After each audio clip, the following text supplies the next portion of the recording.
at the Department of Neighborhood Development. Good morning, Commissioners. Before us today is the Department of Neighborhood Development. Rick Wilson is here for the Department of Neighborhood Development in place of Sheila Dillon as the director. And Rick Wilson is the budgeting director for the Department of Neighborhood Development. Also before us this morning is Beverly Estes Margiazzi. This morning, the Commission has an agenda that is comprised of 4 votes. The first vote begins with Beverly Estes Margiazzi, Assistant Director for the Neighborhood Housing Development Division of the Department of Neighborhood Development. Before I read out the vote, I would like to do a disclosure for the record. The disclosure concerns Commissioner Irish. Commissioner Irish is a member of the Madison Park Development Corporation. He is a member on the board of directors specifically. This is an unpaid position. The matter at hand includes, for vote number 1, and also the matter includes a project background memorandum, which has reference to the Madison Park Development Corporation. The Madison Park Development Corporation is not a recipient of the grant funds that are identified in vote number 1, but it is instead offering to leverage funds in partnership with the Boston Housing Authority for the specific project which will be presented. My understanding is that Commissioner Irish has not been approached by anyone at the Madison Park Development Corporation, nor at the Department of Neighborhood Development, nor also at the Boston Housing Authority or any other department that I have not identified, or an agency concerning the vote request before the commissioners today. There is no influence offered by Commissioner Irish. There is no monetary gain or loss in the vote concerning Commissioner Irish's status with the Madison Park Development Corporation, and therefore I'm advising that the Commission is able to move forward and hear the vote request, that Commissioner Irish is able to participate in the discussion of the vote request and may vote accordingly.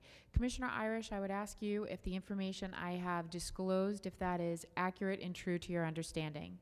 The information that you've disclosed is accurate and incorrect. And do you have anything else that you would like to disclose for the record? I have nothing additional to disclose. Okay. Thank you, Commissioner Irish. Moving forward, then I am going to present vote number 1, and this vote is ready to be heard by the commissioners. Again, for clarity, vote number 1 is presented by Beverly Estes Margiazzi, Assistant Director for the Neighborhood Housing Development Division of the Department of Neighborhood Development. This is an accept and expend of a grant from the Boston Housing Authority to implement the neighborhood strategy of the Whittier Transformation Plan. The grant amount is $4,300,000. Beverly, if you'd present your vote request. Good morning, Commissioners. My name, as Angela said, is Beverly Estes Margiazzi. I'm an Assistant Director for Housing Development for the Department of Neighborhood Development. On behalf of the department, I'm here to requesting PFC approval to accept and expend Federal Choice Neighborhood Implementation, or CNI, funding that was awarded jointly to the Boston Housing Authority and the City of Boston in December 2016 for the Whittier Street Housing Development. And this award was made by U.S. Department of Housing and Urban Development. The total grant awarded for the project was $30 million, while the BHA will manage the majority of the $30 million for housing development. D&D will manage up to $4.3 million of the grant funds that are allocated to projects and programs to be administered by city agencies.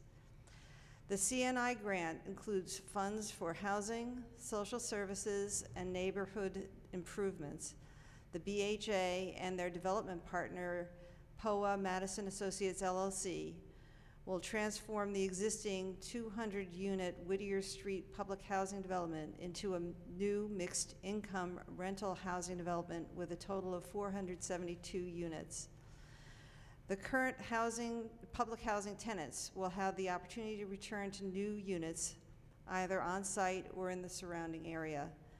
The BHA is also responsible for providing assistance to the residents, including jobs training and budgeting assistance as part of the grant.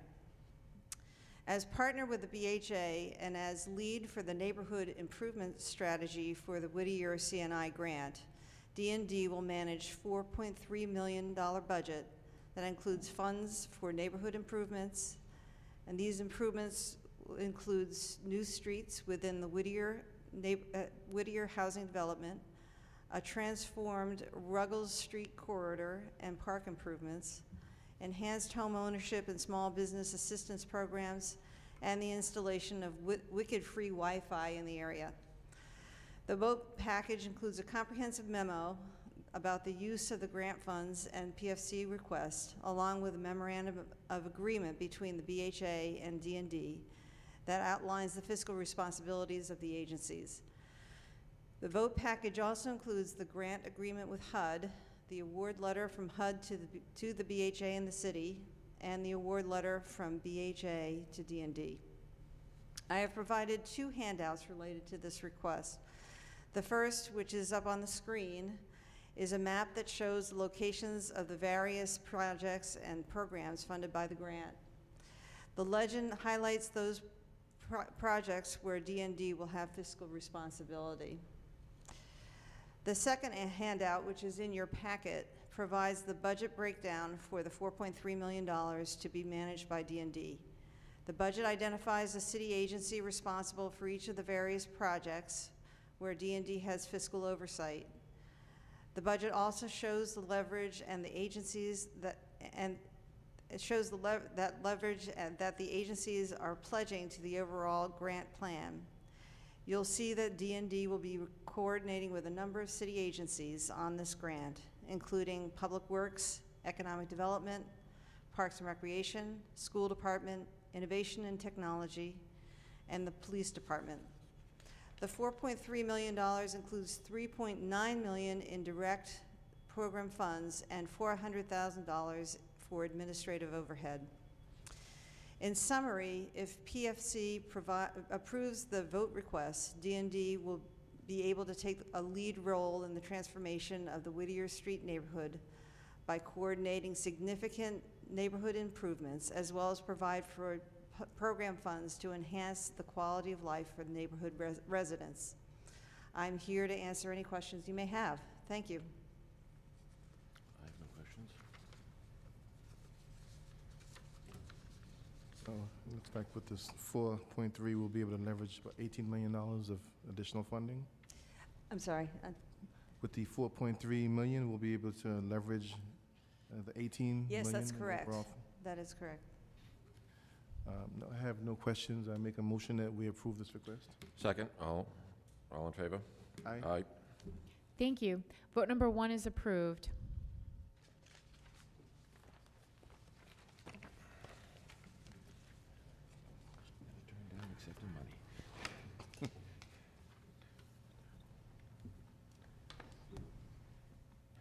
Vote number 2 is being presented by Christopher Rooney, a project manager with the Real Estate Management and Sales Division of the Department of Neighborhood Development. The vote request concerns an amendment to the vote of October 5th, 2016 to extend the tentative designation and intent to sell period from 12 to 24 months to Vietnamese American Initiative for Development Incorporated. This concerns vacant land located at 191 Bowdoin Street in Dorchester. Chris, if you'd present your vote request, it's specifically a time extension. Good morning, Commissioners. Good morning. D&D is requesting the Commission's approval of an extension to the developer designation for the Vietnamese American Initiative for Development, also known as Viet Aid, for the city-owned parcel located at 191 Bowdoin Street in Dorchester. The vote package contains comprehensive memos about the project. There is also a handout. The first slide is a map of the site. The city-owned parcel is outlined in red at 191 Bowdoin Street, and the abutting privately owned parcel at 195 Bowdoin Street is included with this project. Viet Aid is acquiring that parcel and combining the two to do the project. In summary, if the Commission approves the request, it will result in the following public benefits: revitalization of a parcel of underutilized vacant land in the Bowdoin Geneva neighborhood that's been in the city's inventory for more than 16 years. 41 residential units affordable to families with incomes less than 60% of the area median income. 1,000 square foot community room and outdoor plaza. And the project is expected to create 72,574 construction hours, which will generate jobs among the building trades. Removal of this parcel from the inventory will allow the city to avoid future costs and liabilities associated with maintaining the property. And the project is estimated to generate $23,650 in annual property tax revenue. I do have a couple of other slides I'd like to show you. This is a current view of the site looking from Bowden Street. It's at the corner of Topliff. Next is a current rendering of the project. It's still going through design review, so chances are when we come back for a conveyance vote, the design will be slightly altered. And lastly is a site plan, how it's going to sit at the corner of Bowden Street and Topliff. It's a very high-profile site on Bowden Street, and we think it's going to be a huge improvement to what it currently looks like. I can answer any questions, if any. My comment is, so for this upcoming winter season and so forth, there will be D&D that will still be managing snow Yes. removal and items like that? Yes, V8 still, they have been approved by Article 80 at the Boston Planning and Development Agency. However, they still need to go through the state funding round, which is upcoming. So we need this extension in order to, go through the funding round, and hopefully they'll get awarded next year, and we can come back for a conveyance vote in 12 months or less. So I'm very familiar with this particular property for probably about 20 years, from Yeah. going back to my IST days. So I'm happy to vote, to make a motion that we approve this request. Second. All in favor? Aye. Aye. Thank you. Vote number 2 is approved. Thank you.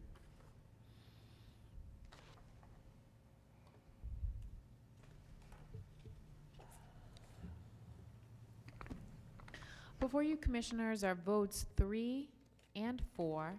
Both votes are presented by Christine O'Keefe, a Senior Housing Development Officer with the Neighborhood Housing Development Division of D&D. Specifically, votes 3 and 4 are interrelated, and Christine O'Keefe has asked me to kindly request from the Commissioners if it would be agreeable if she may present the overall process concerning these properties for votes 3 and 4 to you, and if we may do a separate roll call thereafter, specifically for vote 3 and thereafter for vote 4. That's Is acceptable. agreeable? Yes. Thank you. Thank you. That is agreeable with the Commissioners. Therefore, I'll begin with vote number 3, and thereafter I'll read vote number 4. Vote number 3 concerns a tentative developer designation and intent to sell to Magnolia Woodford Ceylon Joint Venture LLC. This concerns vacant land located at various parcels in Dorchester. The purchase price is $36,129. Specifically, those vacant parcels concern 98, 100, 164, and 170 Magnolia Street. In addition, the parcel includes 7 through 9 Ceylon Street. Moving over to vote number 4. Again, that too is a tentative developer designation and intent to sell to Magnolia Woodford Ceylon Joint Venture LLC. The vacant land parcels that are located in Dorchester at a purchase price of $38,861 specifically concern 8 Woodford Street, an unnumbered address at Magnolia Street, 2123 Magnolia Street, 7 Half Moon Street, and 4 Chamblett Street. Christine, if you would present votes 3 and 4 to the Commissioners. Thank you. Good morning. My name is Christine O'Keefe, and I'm a Senior Development Officer in the Neighborhood Housing Division of the Department of Neighborhood Development. On behalf of the department, I'm here requesting PFC approval for the tentative developer designation for the parcels referenced in the vote to Magnolia Woodford Ceylon Joint Venture LLC. The LLC has principals of KNG, who is a development team that has long housing experience, and Dudley Neighbors Inc., who is the first community land trust in the city of Boston. I've also provided a few handouts that include site maps, images of the current sites, renderings of the proposed developments, and they'll also be seen on the slides as well as I speak. D&D conducted an extensive community process where we looked at all of the parcels on Magnolia Street and the surrounding neighborhood, from Dudley Street all the way up to Quincy Street. And we literally went parcel by parcel with everyone in the community and decided what the best use was for those parcels. And out of that, not only did we get housing, but we also got a community garden and an urban farm, which you'll see those come before you in future meetings. D&D packaged the parcels into clusters in order to entice smaller developers to apply. We issued 2 RFPs. We received responses from 3 eligible applicants that responded to both RFPs. Based on D&D's review of the applications, we are selecting Magnolia Woodford Ceylon Joint Venture LLC, as we found their proposals to be financially feasible and they provided long-term affordability under the ground lease. In summary, if PRC is to approve this vote request, it will result in the following public benefits: 16 new units of housing, 12 of which will be affordable, create 12 homeownership opportunities for a mix of incomes, revitalize 11 underutilized vacant city-owned parcels that have been in our inventory dating back until the early 90s. We expect to create over 22,000 construction hours, which will generate jobs among several different building trades. We will save over $13,000 in maintenance costs to the city annually and generate an additional $46,000 yearly in tax revenues. Thank you again for consideration of these votes, and I'm here to answer any questions if you have them. Again, just want to compliment D&D on, again, getting these parcels out to housing. You guys are doing a great job at this. Thank you. I have a question about the affordability. Can you talk about the affordability and what that means? Sure. There are homes that will be, this is under the Neighborhood Homes Initiative, where we're doing a third. So we'll be selling some of the homes to home buyers at or below 80% of the area median income, also to homeowners at or below 100% of the area median income, and then we will also have some market rate units. And we will also have some rental units in the project as well. I believe there are 4 rental opportunities as well in some of the 2-family design buildings, and those will also be restricted as well to tenants at or below 80% of the area median income. Okay, thank you. I make a motion that we approve. Second, all in favor? Aye. Aye. Thank you. Commissioners, I will just ask to note for the record that your motion to approve, that's for both votes 3 and 4. Is that correct? That's correct. That is Thank correct. you. For the record, let it be known that vote 3 is approved and also vote number 4. At this time, this concludes the request before the Public Facilities Commission. Is there a motion to adjourn the meeting? Make a motion that we adjourn. Second, all in favor? Aye. Aye.